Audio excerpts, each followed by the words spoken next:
ভালো আছো? জি স্যার, ভালো আছেন স্যার? হ্যাঁ, আলহামদুলিল্লাহ। তোমাদের ঈদ কেমন কাটলো সবার? আশা করি ভালো কাটছে, রাইট? জি স্যার। তোমাদের সাথে দীর্ঘ দীর্ঘ সময়ের একটা গ্যাপ ছিল। নিয়ে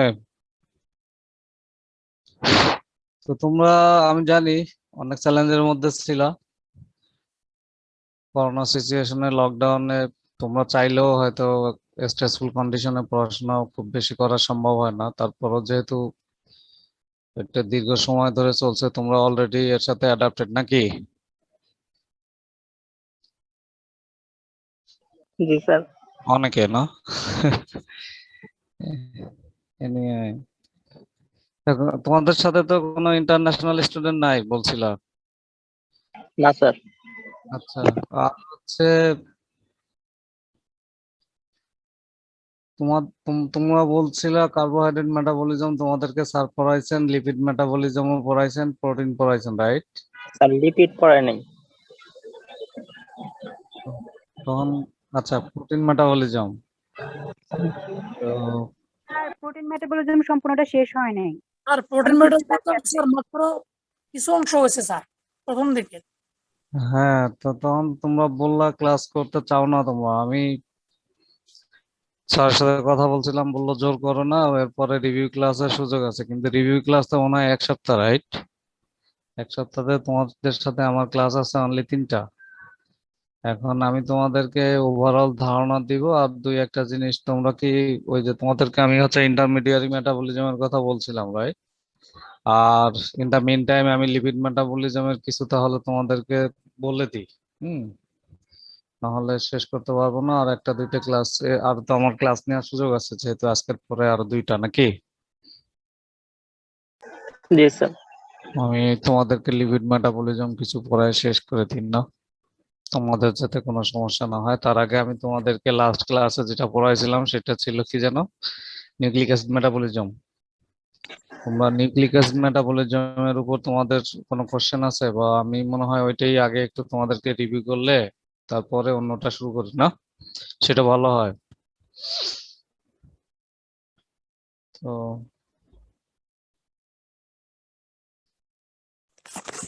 ওকে। স্যার হ্যাঁ, বলো। Sir nucleic acid metabolism sir এটা স্যার মানে একেবারে বেসিক স্যার, কিছু কিছু কথা একটু বলে দেন শর্টলি, খুব শুরু থেকে একেবারে, তাহলে একটু বেটার হতো স্যার। নিউক্লিক অ্যাসিড আমি তো, হ্যাঁ আচ্ছা ঠিক আছে, আমি যতদূর বলছি তাহলে স্লাইড গুলো তোমাদের সাথে একটু শেয়ার করি না, সেটা স্লাইড শেয়ার করে কথা বললে তোমার জন্য ভালো হবে, তোমাদের জন্য আর কি। আর স্যার আপনি বলছিলেন যে নিউক্লিক অ্যাসিড মেটাবলিজমের শীটটা দিবেন, তার শীটটা দিলে আমাদের জন্য একটু ভালো হতো আর কি। অনলাইনে তো আচ্ছা, আমি তোমাদের সাথে স্লাইড শেয়ার করিনি এখনো। নিউক্লিক অ্যাসিড মেটাবলিজমের লেকচার শেয়ার করিনি না? ভুলে না গেছিলাম, স্যার। সরি। আমি আজকে ক্লাসের পরে দিয়ে দিচ্ছি। নয়, আমার আগে যেহেতু কমিটমেন্ট করছিলাম, আমার দেওয়া উচিত ছিল, যে কোনো কারণে ভুলে গেছি, তোমরা কিছু মনে করো না। এই তো, এনিওয়ে, আমি এই ক্লাসের পরে আজকেই দিয়ে দিচ্ছি। 11টা, এর পরের পরেই আমার আর একটা মিটিং আছে, বুঝছো? তোমাদের মিটিং এর পরে দিব, হ্যাঁ? পিডিএফ দিব, অসুবিধা নেই।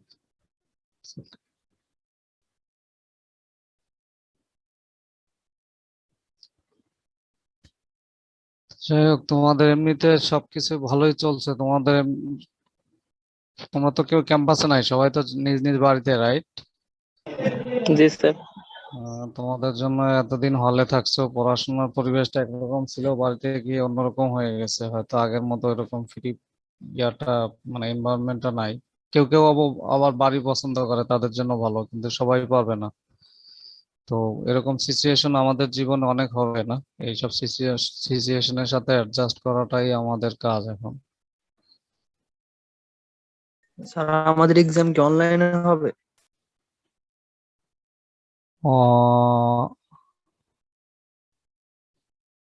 এক্সাম অনলাইনে হওয়ার সুযোগ কতটুক সেটা সম্পর্কে আমার অ্যাকচুয়ালি ধারণা নাই। এরকম সুযোগ মনে হয় নাই আর কি, তাই না? আচ্ছা কি? স্যার বুঝতেছি না স্যার কি হবে না হবে, এখন পর্যন্ত অনলাইন, কোনো নির্দেশনা হ্যাঁ, পাইনি। অনলাইনে ইয়ে তোমার হওয়ার সুযোগ কম, তারপর আমার কোনো আইডিয়া নাই ভাই। তোমরা এখন ছাত্ররা এখানে কি করবেন, কারণ অনলাইনে পরীক্ষা নেওয়ার জন্য পর্যাপ্ত অপরচুনিটি বা সিকিউরিটি কি আছে তোমাদের? এরা এখান থেকে মনিটর করতে পারবে? তোমরা অথবা অন্যভাবে গুগল শিটে কোনোভাবে করলে একসাথে 3 জন বসেও তো করতে পারো, রাইট? তো যদি এই ধরনের সুযোগ সুবিধা থাকে, এরা এরা যদি অপরচুনিটি দেন ওরকম, তাহলে হয়তো নেওয়া যাবে, অনেকে হয়তো মানবে না ব্যাপারটা বা প্রোভাইড করবে না। তবে তোমার, আমার ধারণা আছে খুব দ্রুত ক্যাম্পাস, স্বাভাবিক ক্যাম্পাস গুলো 1 বাই 1 স্বাভাবিক হয়ে যাবে আর কি। হ্যাঁ, স্যার তাহলে কি স্যার আমাদের ডেট অনুযায়ী পরীক্ষা হবে? মানে 15 তারিখ থেকে পরীক্ষা হওয়ার কথা। সেটা তো 15 তারিখের ডেটটা তো ইসের, রাইট? নতুন ডিসাইডেড ডেট, নোটিশ পাইছো নাকি তোমার সিলেবাস? না সিলেবাস স্যার, বলতেছি তোমাদের ওই আমাদের যে স্যার রিভাইজড ক্যালেন্ডারটা দিছিল, ওইখানে স্যার জুনের 15 তারিখ থেকে থিওরি এক্সাম হওয়ার কথা। রিভাইসড ক্যালেন্ডার তোমরা কবে পাইছো? স্যার এই ক্যালেন্ডারটা দেওয়া হয়েছিল মূলত যদি 24 তারিখে ক্যাম্পাসটা খুলে দিত এই জন্য আর কি। হ্যাঁ, এর ওই আগে যদি ওই সব ক্যালেন্ডার এখন আর কাজ করবে না আমার ধারণা, বুঝছো? কারণ এই ক্যালেন্ডারের পরে অনেক কিছু ঘটে গেছে, রাইট? এসব ক্যালেন্ডার আর এখন আগের মতো কাজ করবে না। আমি তোমার শেয়ার দিলেও স্লাইডটা শেয়ার হচ্ছে না, আমি চেষ্টা করতেছি, ধরো কেন হচ্ছে না জানি না। তোমরা কিন্তু স্লাইড দেখতে পাচ্ছ না, রাইট? না স্যার।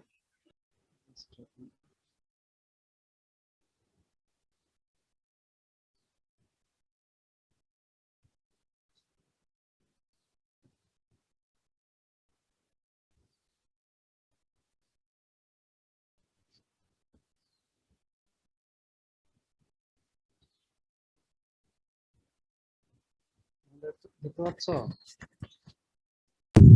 জি স্যার, এখন দেখা যাচ্ছে। তোমাদেরকে আমি আজকে একটু তোমাদের ওই কার্বোহাইড্রেটে হাত দিও না। কার্বোহাইড্রেট তোমাদের পড়ানো হয়েছে, কিন্তু কার্বোহাইড্রেটে একটা ব্যাপার তোমাদেরকে আমি জাস্ট বলবো, হ্যাঁ। তোমরা, আমি যখন স্লাইড পাঠাবো তোমাদেরকে এটাও পাঠাবো, কিন্তু তোমরা এই জিনিসটা আমি তোমাদেরকে এর আগে বলে রাখছিলাম মৌখিকভাবে, ইন্টারমিডিয়ারি মেটাবলিজম, রাইট? ইন্টারমিডিয়ারি, এই স্লাইডটা দেখতে পাচ্ছ তোমরা? তোমরা একটু নোট করে রাখো, এটা গুরুত্বপূর্ণ আর কি, জি স্যার, দেখা বায়োকেমিস্ট্রি। যাচ্ছে। হ্যাঁ, যে সেটা তোমার, আমরা গ্লাইকোলাইসিসে যেহেতু এনটিতে তোমার অ্যাসিটাইল কোয়ে আমরা পাই গ্লুকোজ থেকে, রাইট? কার্বোহাইড্রেট, কার্বোহাইড্রেট বলা আর গ্লুকোজ বলা অ্যাকচুয়ালি এক না।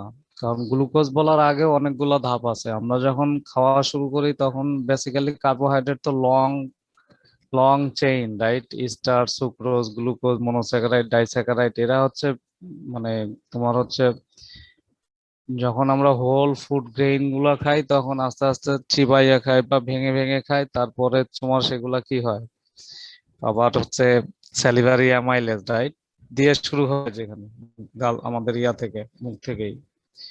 তো সেগুলো আবার ফার্দার স্টেপে অ্যাকচুয়ালি টার্মিনাল তোমার মানে স্মল মলিকুল, যেটা terminal small molecule after after digestion, right? সেটা glucose. Then glucose further subsequent cascade of রিঅ্যাকশনের মাধ্যমে, মানে দ্যাট মিনস সিরিজ অফ রিঅ্যাকশনের মাধ্যমে এনার্জি প্রোভাইড করে, রাইট? গ্লুকোজ থেকে ভেঙে গ্লুকোজ 1,6 ফসফেট, রাইট? তারপরে তোমার কি হয়, সেখান থেকে পাইরুভেট, পাইরুভেট থেকে অ্যাসিটাইল কোয়ে, তারপরে অ্যাসিটাইল কোয়ে ইন্টার করে কোথায়, টিসিএ সাইকেলে, রাইট? তারপরে টিসিএ সাইকেল থেকে তোমার ফার্দার যে ইয়াগুলা, সেটা ইলেকট্রন ট্রান্সপোর্ট চেইন আছে, সব মিলিয়ে আমরা, তোমরা তো এগুলো পড়ছো, রাইট? জাস্ট আমি একটু মনে করাই দিচ্ছি। তো এভাবেই আমরা মানে আমাদের বডিতে গ্লাইকোলাইসিসটা অ্যাসিটাইল কোয়ে পর্যন্ত, তারপর ইলেকট্রন ট্রান্সপোর্ট চেইন তোমরা পড়ছো, তো সেখানেও এটিপি তৈরি হয়। কিন্তু যে জিনিসটা তোমাদের জেনে রাখা দরকার, আমরা যতই কার্বোহাইড্রেট খাই বা ফ্যাট খাই বা লিপিড খাই, ধরো প্রোটিন খাই, আমাদের মানে প্র্যাকটিক্যাল লাইফে এমন কিছু ঘটনা ঘটে, মানে বড় এক্সাম্পল হিসেবে জাস্ট এই যে কিছুদিন আগে 1 মাস তোমরা রোজা রাখছিলে, রাইট? জি স্যার। রাখছো তো, আলহামদুলিল্লাহ। তো তোমরা রোজা রাখার সময় দীর্ঘ এক সময় তোমরা কিন্তু খাবার খাওনি, রাইট? তো ফর এক্সাম্পল আমাদের বডিতে তোমার হচ্ছে ব্রেইন সেল গুলো আছে, এটা কিন্তু গ্লুকোজ ছাড়া কাজ করে না, রাইট? তো তোমার বডিতে গ্লাইকোজেন সঞ্চিত থাকলে গ্লাইকোজেন থেকে এনার্জি পাও, অন্য সোর্স থেকে এনার্জি পাও, সেটা ঠিক আছে। কিন্তু ধরো তোমার গ্লাইকোজেন শরীরে নাই, তুমি লং টার্ম টাইম খাও নাই, কিন্তু তোমার ব্রেন কিন্তু কাজ করা থেমে দেয়নি, রাইট?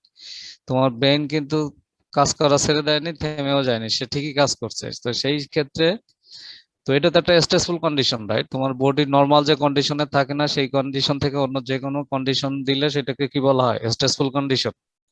তো সেই স্ট্রেসফুল কন্ডিশনে তোমার ব্রেইন সেল কাজ করছে, তার জন্য তার হচ্ছে গ্লুকোজের প্রয়োজন হয়েছে।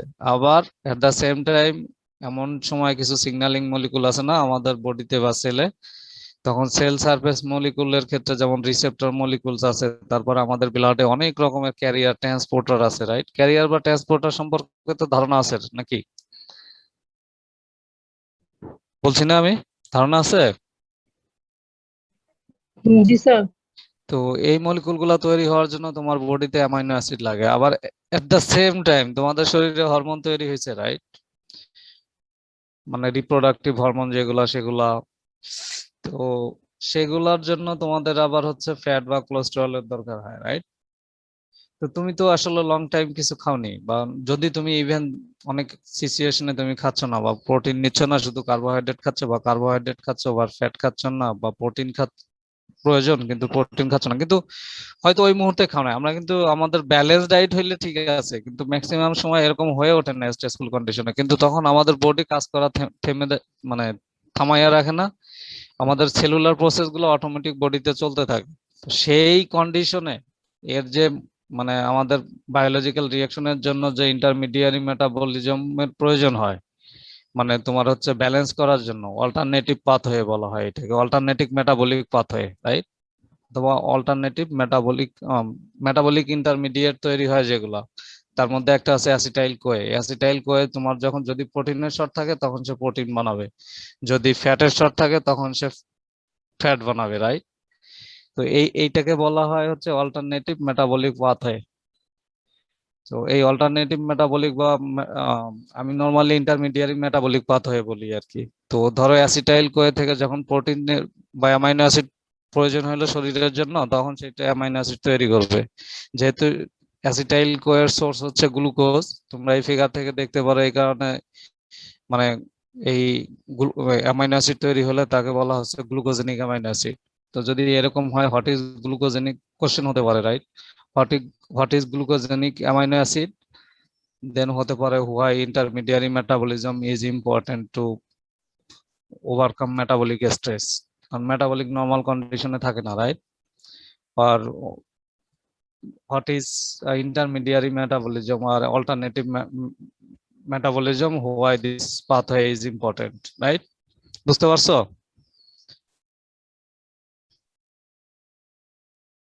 হ্যালো, জি স্যার। ওকে। এখন আসো, তোমাদেরকে আমি যেটা পড়াইছিলাম সেটা হচ্ছে সেন্ট্রাল ডগমা মলিকুলার বায়োলজি। এটা ভুলে যাও, এখন আর সেন্ট্রাল ডগমা মলিকুলার বায়োলজি না বলে তোমরা যেটা বলবা সেটা হচ্ছে নিউক্লিক অ্যাসিড মেটাবলিজম। তো তোমাদের এখানে একজন বললে তোমাদের বেসিক কিছু কথা বলা, তাই তো? তো বেসিক কথা বলার মধ্যে সেন্ট্রাল ডগমা মলিকুলার বায়োলজি, তোমরা জানো যে আমাদের বডিতে তোমরা জিন সম্পর্কে, জিন আমি আমি মনে হয় বলছি পড়ানোর সময়, একেবারে না বলে যাওয়ার কথা না। তারপরও তোমাদের কি বিশেষ কোনো কোশ্চেন থাকলে আমার জন্য সেটা বলা সহজ, আর না হলে আমি বলে যাচ্ছি সিম্পলি। তোমরা যেগুলো জানবা যে what is genome, what is genes, right? Genes and genetics, then হচ্ছে তোমাদেরকে ক্রোমোজোম, রাইট? বেসিক বলতে এখানে এগুলাই তো। এটা সম্পর্কে ধারণা থাকা, ট্রান্সক্রিপশন, ট্রান্সলেশন, আর হচ্ছে রেপ্লিকেশন।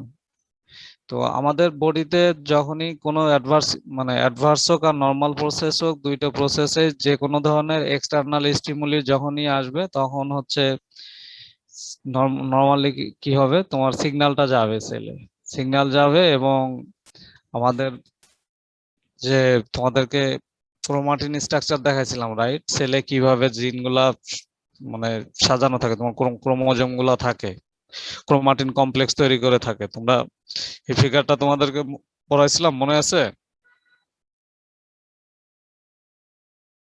যে ডিএনএটা অনেকটা সুতার মতো, রাইট? তো এইটা হচ্ছে তোমার এই ক্রোমাটিন কমপ্লেক্সের মধ্যে থাকে। তো যখন এক্সটার্নাল স্টিমুলি যায় তখন এটা ভেঙে যায়, রাইট? তখন এই তোমার এইচ ডাগ আছে, তোমার ওই D acetylase enzyme acetyl গ্রুপটাকে remove করে ডিএনএর ওই অংশটাকে ফ্রি করে দেওয়া হয়। তো তোমাদের নিউক্লিক অ্যাসিড মেটাবলিজমে আমরা পড়াইছিলাম যে ইয়ে আছে না, তোমার এই যে ব্রেকডাউন হয় যে জায়গাটাতে, গাইরেজ এনজাইম আছে না, দুইটা তোমার ডাবল স্ট্যান্ড ডিএনএটাকে ওখানে ব্রেক করে দেয়, মানে মানে আনউইন্ড করে দেয়। আনউইন্ড করে দিলে সেখানে হচ্ছে সিঙ্গেল স্ট্যান্ড বাইন্ডিং প্রোটিন যেগুলো সেখানে বাইন্ড করে, আরএনএ পলিমারেজ মানে ডিএনএ পলিমারেজ বাইন্ড করে, এবং হচ্ছে রেপ্লিকেশন ফ্যাক্টর গুলো অনেক আরো প্রোটিন আছে সেগুলো বাইন্ড করে যেখানে, এবং ওই পয়েন্টটাতে একটা রেপ্লিকেশন ফর্ক তৈরি হয়, রাইট? বলছিলাম।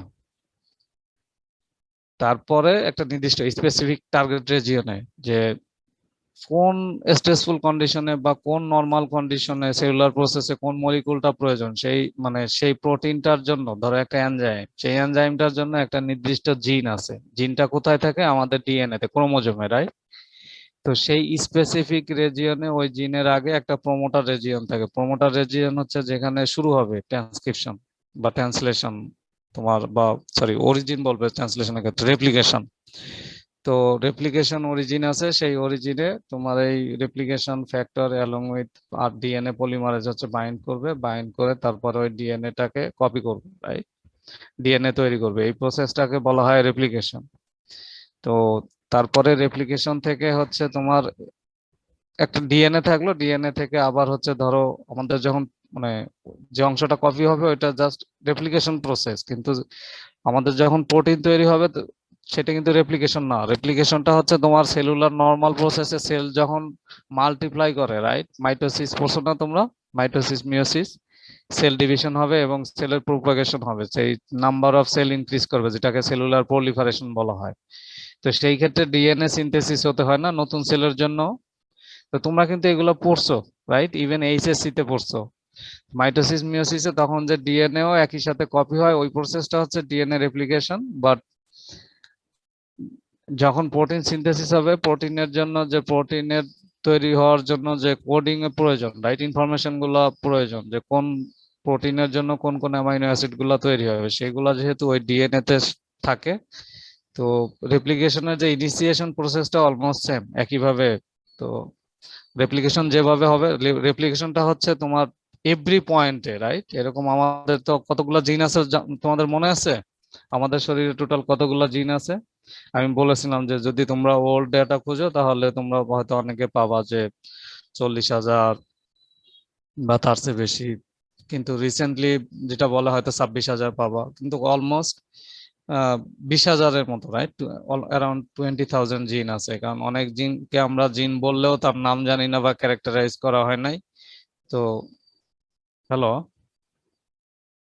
জি স্যার, শুনতে পাচ্ছি। শুনতে পাচ্ছি।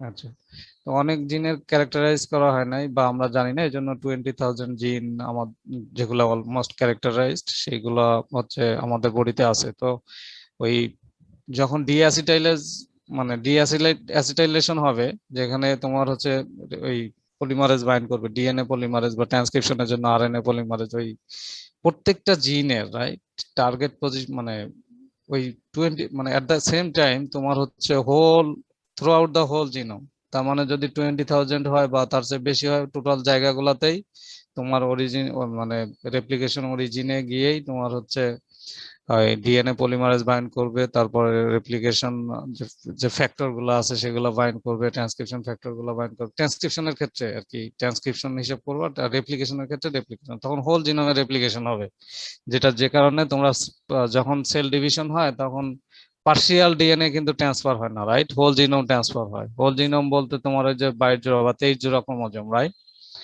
তোমরা যদি সেক্স ক্রোমোজোম ওর সাথে অ্যাড করো তাহলে 22 জোড়া না 23 জোড়া টোটাল ক্রোমোজোম সেটটাই যায় মানে ইয়াতে আর কি, নিউলি প্রোপাগেটেড সেলে, রাইট, প্রলিফারেটেড সেলে। তো সেম থিং, আরএনএ যখন ট্রান্সক্রিপশন হয় একইভাবে ওই জায়গাগুলোতে নির্দিষ্ট টার্গেট জিনে তখন হচ্ছে আরএনএ হবে, রাইট? আরএনএ তৈরি হবে। সেই আরএনএ এর জন্য স্পেসিফিক যে এনজাইমটা সেটা হচ্ছে আরএনএ পলিমারেজ। তো এই ক্ষেত্রে তোমার আরএনএ পলিমারেজের ক্ষেত্রে তোমার ওই, তোমরা এখন বলবা যে এই ট্রান্সক্রিপশন অরিজিন যে জায়গাটাতে হয় সেটাকে বলা হয় প্রমোটার রেজিয়ন, রাইট? তাহলে তোমরা প্রমোটার রেজিয়নে তোমাদেরকে আমি লাস্টে সংজ্ঞা পড়াইছি, what is promoter, right?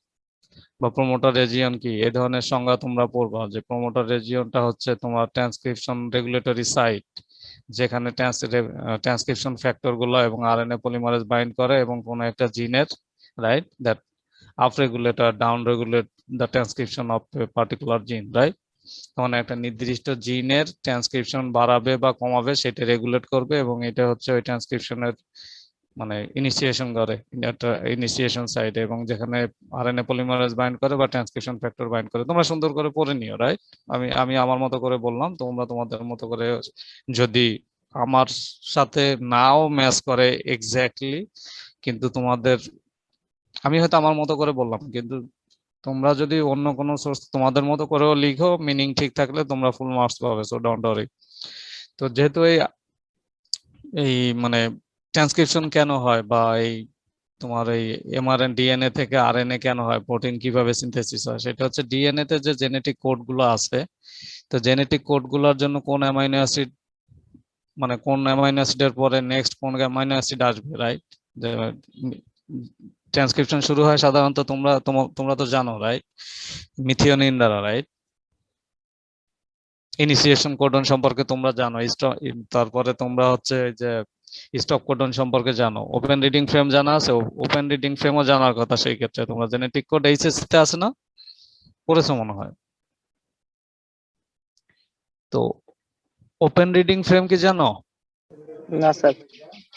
Okay, open reading frame হচ্ছে একটা জিনের ততটুকু অংশ যেখানে মানে একটা হচ্ছে ইনিশিয়েশন কোডন থেকে স্টপ কোডন পর্যন্ত, যেখানে ট্রান্সক্রিপশন হতে পারে বা প্রোটিন সিনথেসিস হতে পারে at the same time, after initiation to the stop stop codon, right? তো এই যে লেন্থটা, এই লেন্থটাকে বলা হচ্ছে ওপেন রিডিং ফ্রেম। তার মানে হচ্ছে তোমার যে জেনেটিক কোডটা করবে ডিএনএ থেকে, amino acid starting amino acid থেকে কোথায় গিয়ে একটা একটা জায়গায় গিয়ে তো তোমার এই ট্রান্সক্রিপশনটা শেষ হতে হবে, রাইট? প্রোটিন সিনথেসিসের জন্য যখন অ্যামাইনো অ্যাসিড 1/1 অ্যাড হবে, রাইট? প্রোটিন সিনথেসিসের ক্ষেত্রে একটা জায়গায় গিয়ে তো সে স্টপ করে দিবে। তো for on time for transcription and translation, right, the DNA need to be, right, mRNA, right, mRNA need to be synthesized continuously, right? রেপ্লিকেশনের ক্ষেত্রে সিমুলটেনিয়াস, কিন্তু এইখানে তোমার হচ্ছে ওপেন রিডিং এর ক্ষেত্রে continuous synthesis of a particular gene, right? Now synthesis of a particular protein, right? For that, like তোমার হচ্ছে length of DNA, right, need to be transcripted at the same time, sorry, translated at the same time, right, after transcription। তার মানে at the same time তোমার হচ্ছে starting point থেকে end point পর্যন্ত সিনথেসিসের জন্য DNA এর যে লেন্থ পর্যন্ত হচ্ছে তোমার আরএনএ পলিমারেজ ভ্রমণ করে, রাইট? এই লেন্থ ওপেন রিডিং ফ্রেম। এর চেয়েও ছোট সংজ্ঞা আছে, তোমরা যদি চাও অন্যভাবে পড়ে নিও। এই জিনিসটা জানবা। তো তোমাদের জন্য সবচেয়ে গুরুত্বপূর্ণ পরীক্ষার জন্য যেটা থাকবে সেটা হচ্ছে যে রেপ্লিকেশন প্রসেসটা কি, বা ট্রান্সক্রিপশন প্রসেস কি, ট্রান্সলেশন প্রসেস কি, এটা হচ্ছে ইন জেনারেল সংজ্ঞা। তারপরে হচ্ছে তোমার এই রেপ্লিকেশন প্রসেসটা সংক্ষেপে আলোচনা করো, রাইট? তোমাদেরকে আমি স্লাইড দেবো, আমার ধারণা তোমাদেরকে আরো বেশি কিছু স্লাইড তৈরি করে আমি হচ্ছে পড়িয়েছিলাম আর কি। হ্যাঁ, মানে কম আছে আই গেস, একটু হেল্প করো তো। তো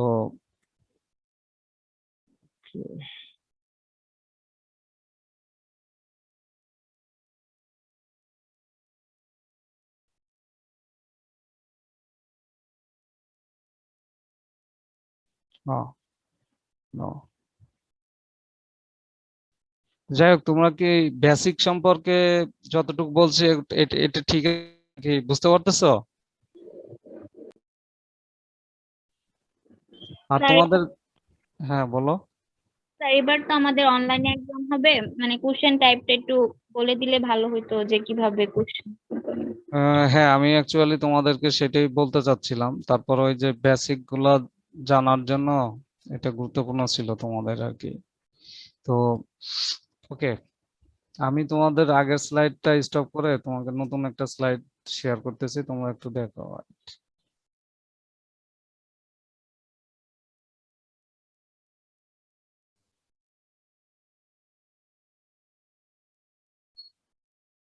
দেখতে পাচ্ছ এটা? জি স্যার। ওকে, দেখো আমি তোমাদের অলমোস্ট তখনই বলে দিছি, এবং আমি যেভাবে পড়াইছি খুব ভেরি স্পেসিফিক। হ্যাঁ, তোমাদের যেহেতু ওইদিকে কার্বোহাইড্রেটটা তোমরা ভালো করে পড়ছো, প্রোটিন মেটাবলিজম তোমরা পড়ছো, এবং কেউ একদম বলছিল লিপিড মেটাবলিজম হয়তো ধরছিল আর কি এরকম। এনিওয়ে, না ধরলে লিপিড মেটাবলিজমের উপর আমি হচ্ছে তোমাদেরকে স্যার জাস্ট, আমাদের প্রোটিন মেটাবলিজম শেষ হয়নি, প্রোটিন মেটাবলিজম আমাদের খুবই অল্প পড়িয়েছেন, ওটাই অনেক বাকি এখনো। প্রোটিন মেটা ওকে। আমি তোমাদের সিলেবাসটা দেখলাম, মনে হয় একটা যে কয়েকটা জিনিস ওখানে খুব বেশি কিছু। হ্যাঁ, তা আমি তোমাদেরকে এটা সম্পর্কে রিভিউ করে নেক্সট 2 ক্লাসে তোমাদের যতটুকু সম্ভব ধারণা দিয়ে দিব ইনশাল্লাহ। যদি নিউক্লিক অ্যাসিড মেটাবলিজমের ক্ষেত্রে তোমাদের জাস্ট হচ্ছে মেইন বেসিক যে নিউক্লিক অ্যাসিড মেটাবলিজমটা কি, রাইট, মেটাবলিক প্রসেসটা সংক্ষেপে আলোচনা করো, রাইট। তো আমি তোমাদেরকে যেভাবে পড়াইছি তো বিভিন্ন ভাবেই হতে পারে। তো এখানে ডিএনএ আরএনএ কি মানে তোমাদেরকে সিম্পলিও যদি আমি হয়তো তোমাদের এই কোর্স, তোমাদের কিন্তু এই কোর্স ইনস্ট্রাক্টর কিন্তু আমি না, অ্যাকচুয়ালি আমাকে পরে দেওয়া হয়েছে, অফিসিয়ালি আমি না। তো যেহেতু এর আগে মোস্তফা স্যার পড়াইছেন, কোশ্চেনটা হয়তো বা মডারেশনটাও আমাকে যদি কোশ্চেন করার সুযোগও দেওয়া হয়, আমি জানি না কে করবে, কিন্তু হয়তো মডারেটরও থাকতে পারে। এই জন্য আমি তোমাদেরকে যা পড়াইছি খুব সিম্পলি, যেহেতু তোমাদেরকে একটু কার্বোহাইড্রেটও পড়াইছেন আর একজন, হয়তো উনি ওই চ্যাপ্টারের কোশ্চেন করতে পারেন, বা মডারেশন হলে হতে পারে। তো সেই স্যার ক্ষেত্রে হুম, স্যার আমাদের আপনার স্লাইডটা দিয়ে দিলে ভালো হতো একটু আমাদের জন্য। হ্যাঁ, আমি তোমাদেরকে আজকে আজকে যে কোনো সময়ের মধ্যে তোমরা এটা পাবা, ডোন্ট ওয়ারি। বাট আমি আমি আই এম রিয়েলি সরি যে আমি ভুলে গেছি তোমাদের অন্যদেরকে Please, যেহেতু স্যার, দিচ্ছি কারণ আমরা তো পড়তে পারবো না, আমাদের এক্সাম তো কাছেই। হ্যাঁ, তোমাদেরকে আজকের মধ্যে দিয়ে দেবো, ডোন্ট ওয়ারি। তো নিউক্লিক অ্যাসিড মেটাবলিজমটা কি, নিউক্লিক অ্যাসিড মেটাবলিজম প্রসেস তোমাদেরকে আমি এই যে ফিগার আছে, ফিগার দিয়ে হচ্ছে তোমাদেরকে বুঝাইছিলাম, যেখানে বলছিলাম যে মেটাবলিজম জাস্ট রিয়াকশন কয়েকটা হতে, মানে আমাদের বডিতে রাইট হয়, রাইট, নিউক্লিক অ্যাসিড। তো metabolism in general, metabolism nucleic acid metabolism সম্পর্কে তোমাদের রিপিট করছি, তোমরা জাস্ট রিভিউ করার জন্য বলছি, যে পরীক্ষাতে যে জিনিসগুলো না বললেই নয় সেটা হচ্ছে নিউক্লিক অ্যাসিড মেটাবলিজমটা কি, এই প্রসেসটা সংক্ষেপে আলোচনা করো। হোয়াই নিউক্লিক অ্যাসিড, আর একটা হতে পারে যে নিউক্লিক অ্যাসিড মেটাবলিজম কি, why nucleic acid metabolism is important for normal cellular process, right. And তারপরে ডিএনএ ইনফরমেশন কি, কিভাবে ডিএনএ ইনফরমেশন নেক্সট জেনারেশনে ক্যারি করে, molecular central dogma of molecular biology কি, রাইট, অথবা ডিএনএ আরএনএ বেস গুলোর নাম লিখো বা স্ট্রাকচার লিখো, কিভাবে এটা হচ্ছে নিউক্লিক অ্যাসিড মানে আমাদের বডিতে নর্মাল সেলুলার প্রসেসের জন্য ভূমিকা রাখে। তো এইটা যদি নর্মাল সেলুলার প্রসেসের জন্য ভূমিকা রাখে, যদি নর্মালি বলি যে why it is important for normal cellular process, basically এটাও কিন্তু সেম থিং। এই অ্যানাবলিজম ক্যাটাবলিজম তোমাদেরকে ডিএনএ আরএনএ ডিগ্রেডেশনও যেমন পড়াইছি, ডিএনএ আরএনএ সিনথেসিস করার কথা বলাইছি, যেখানে তোমরা আরো কিছু ব্যাপার লিখবা, যে এটা ব্রেকডাউনের ক্ষেত্রে যেমন এনার্জি পায়, তেমন সিনথেসিসের ক্ষেত্রে ব্যাপার আছে না, ডিএনএ ট্রান্সক্রিপশন ট্রান্সলেশন, যেখানে হচ্ছে আমাদের যে সেলুলার প্রসেসে তোমার সেলের কনস্টিটিউয়েন্ট আছে, cell surface molecule, hormone synthesis, protein synthesis, মানে এনজাইম ও প্রোটিন, যেমন সেই ধরনের transport carrier protein synthesis, enzyme protein synthesis, right. তো ক্যারিয়ার বলতে ট্রান্সপোর্টার যেগুলো। তো এই সবগুলা সিনথেসিসের ক্ষেত্রে যে জিন থেকে, মানে সিনথেসিসের ক্ষেত্রে প্রথমে এমআরএনএ ট্রান্সক্রিপশন হয়, ট্রান্সলেশন হয়, রাইট। তো ট্রান্সক্রিপশন ট্রান্সলেশন যেহেতু জেনেটিক থেকে হয়, সিনথেসিস হয় জিনোম থেকে, রাইট। জিনোম মানে আমাদের ডিএনএ থেকে বডিতে। তো সেই ক্ষেত্রে যেহেতু এই জিনটা ইম্পর্টেন্ট এবং এটাও যেহেতু মেটাবলিজম, রাইট? তো এটা না হলে আমাদের, তার মানে কি, এগুলা না হলে আমাদের সেল হচ্ছে এনার্জি কনভার্ট করতে পারবে না ফুড থেকে, সেল সার্ভাইভ করতে পারবে না, স্ট্রেসফুল কন্ডিশনে সার্ভাইভ করতে পারবে না, কোনো cell normal cellular process move করবে না, whatever everything, almost all function will be stopped and we can not survive. তো ট্রান্সক্রিপশন ট্রান্সলেশনের যেমন ইম্পর্টেন্স, সেক্ষেত্রে নিউক্লিক অ্যাসিড মেটাবলিজমের ইম্পর্টেন্স ওইটার সাথে আরো আছে। তোমার এই যে ডিগ্রেডেশন ব্রেকডাউন, তারপরে ইউরিয়া সাইকেলের ইম্পর্টেন্স যদি তোমরা পড়ে থাকো, দেখবা যে সেই ইউরিয়া সাইকেলের মেটাবলিজমটাও সে ইয়া হবে। ফর এক্সাম্পল তোমাদের ইউরিয়া সাইকেলে পড়ছিলাম যে রেগুলেটরি, রাইট? রেগুলেটরি পাথ হয়ে ইউরি সাইকেলের যে এনজাইমটা আছে, রেগুলেটরি এনজাইম, সেটা হচ্ছে কার্বোমাইল ফসফেট সিনথেটেজ অন, রাইট? যদি কোনো কারণে এইখানে নিউক্লিক অ্যাসিড, তার মানে হচ্ছে ডিএনএ তে কোনো অ্যাবনর্মালিটিস থাকে, মানে ডুপ্লিকেশন থাকে, তারপরে মিউটেশন থাকে, ডিলিশন থাকে, তখন আমাদের বডি নর্মাল ফাংশন শো করতে পারে না। অ্যাবনর্মালিটিস আসবে মানে কিডনি ফেলিয়ার আসবে, অনেক রকমের ডিজিজ আসবে এবং আলটিমেটলি পেশেন্ট মারাও যেতে পারে এরকম। তো এই সবগুলাই হচ্ছে তোমার importance of nucleic acid metabolism. তোমরা লিখলে প্রচুর লিখতে পারবা, কিন্তু তোমরা শুধু দেখবা যে ডান পাশে এটার মার্ক কত কত মার্কস আছে, মার্কসের উপর বেস করে সিম্পলি ওভারঅল লিখে যাবা। ক্লিয়ার? তারপরে ইউরিয়া সাইকেল কি, ইউরিয়া সাইকেলের গুরুত্ব কি আমাদের বডিতে, right? What is the importance of urea cycle and what are the regulatory steps for urea cycle? তো নর্মালি ইউরিয়া সাইকেল যদি তোমাদেরকে যে টিকা আকারে আসে, তোমরা নর্মালি লিখে যাবা সবকিছু, কিন্তু এই টোটাল স্টেপটা তোমরা ইউরিয়া সাইকেলে অনেকে হয়তো বিভিন্ন স্ট্রাকচার লিখতে চাবা, লিখতে পারো, বাট নর্মালি যেভাবে আছে নাম লিখে, আর এনজাইমটা কোন এনজাইমটা এই প্রসেসে ইনভলভ সেটা খুব গুরুত্বপূর্ণ। তো এনজাইমটাও তোমরা ভালো করে লিখে নিও, ঠিক আছে, পড়ে নিও আর কি, যে মানে এনজাইমটা বাদ দিও না, যে কোন মানে এর সাথে এই প্রসেসের সাথে জড়িত। তারপরে হচ্ছে urea cycle nucleic acid metabolic disorder কি, এবং তোমাদেরকে কয়েকটা এখানে উদাহরণ দিছিলাম স্লাইডে, তোমরা পাবা, রাইট? কোন কোন ডিসঅর্ডার গুলো আছে। আর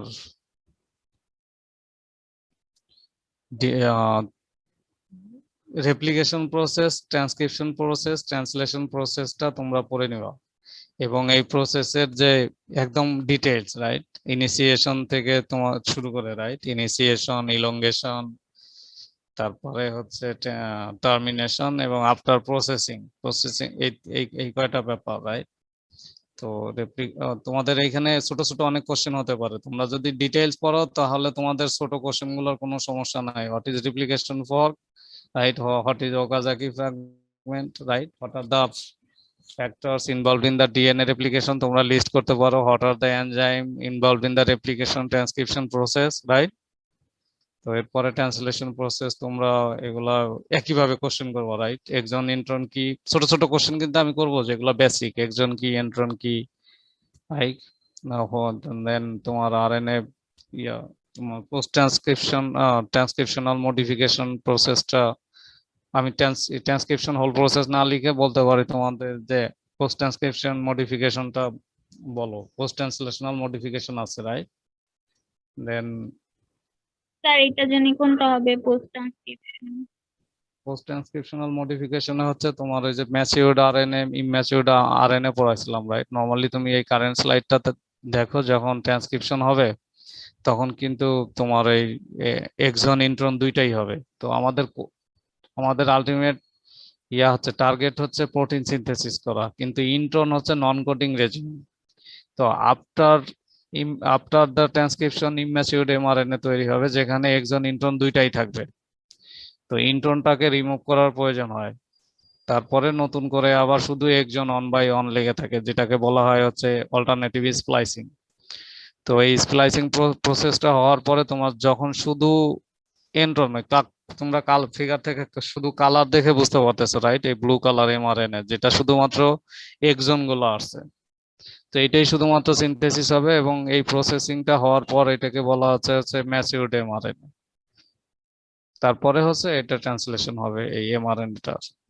তো এই যে যে মডিফিকেশন প্রয়োজন হইলো মাঝখানে ইম্যাচিউর থেকে তোমার হচ্ছে ম্যাচিউর এমআরএনএ পর্যন্ত, এই প্রসেসটাকে বলা হচ্ছে স্প্লাইসিং প্রসেস আর হচ্ছে পোস্ট ট্রান্সক্রিপশনাল মডিফিকেশন। স্যার হ্যাঁ বলো। মডিফিকেশন আসলে কি মানে আমরা এই যে এই ডায়াগ্রামটা দিয়ে দিব? ডায়াগ্রাম দিয়েই তোমরা হচ্ছে ওই সংক্ষেপে লিখবা, তখন কিন্তু ওই ডায়াগ্রাম দিয়েই আবার তোমরা ওই ট্রান্সক্রিপশন প্রসেসে চলে যাও না, রাইট? প্রসেসে শুরু করে যেখানে যে যে ট্রান্সক্রিপশন প্রসেস যখন হয় তখন বেসিক্যালি একজন ইন্ট্রন কম্বাইন্ডলি প্রসেসিং হয়, তারপরে কিন্তু ফর তোমার হচ্ছে protein synthesis we don't need intron, right, to be translated to amino acid, মানে এই জেনেটিক ইনফরমেশনটার প্রয়োজন নয়। তো এটা হচ্ছে তখন রিমুভ করবে, রিমুভ করে তারপরে হচ্ছে ম্যাচিউরড কন্ডিশনে, right, ready for protein synthesis, যেটা ম্যাচিউরড এমআরএনএ তৈরি করবে, সেই প্রসেসটাকেই বলা হয় transcription. That means before translation to be started, the transcripted immature mRNA need to go through some process is called transcription, like post transcriptional modification. বুঝতে পারছো? আমি আমার মতো করে বললাম, তুমি তোমার মতো করে লিখো, বা আমার মতো করে যদি লিখতে পারো অসুবিধা নেই। আর তোমরা যদি বই বা নেট ফলো করো তখন আমার ল্যাঙ্গুয়েজটা চেঞ্জ হবে আর কি। আমি এগুলাতে মাইন্ড করি না, তোমরা you are very much free, খালি ঠিক রেখো আর কি। আর ডিসঅর্ডারটা মাথায় রেখো, এগুলাই মোটামুটি।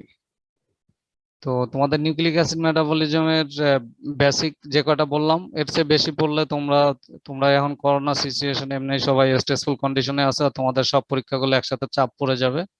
তোমাদেরকে যেগুলো বললাম তোমরা এগুলো একটু মাথায় রাখো এবং স্টাডি করো। আর আমি তোমাদেরকে স্লাইড শেয়ার করতেছি। নেক্সট ক্লাস আছে তোমাদের সাথে আমার কবে?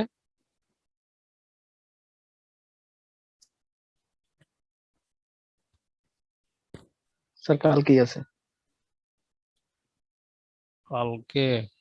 ওকে, তাহলে কালকে তোমরা বলছো লিপিড মেটাবলিজম পড়ানো হয় নাই, রাইট? আমি আজকে তোমাদেরকে ওই যে আরেকটা যেটা বলে দিলাম সেটা হচ্ছে intermediary metabolic alternative metabolic pathway, right?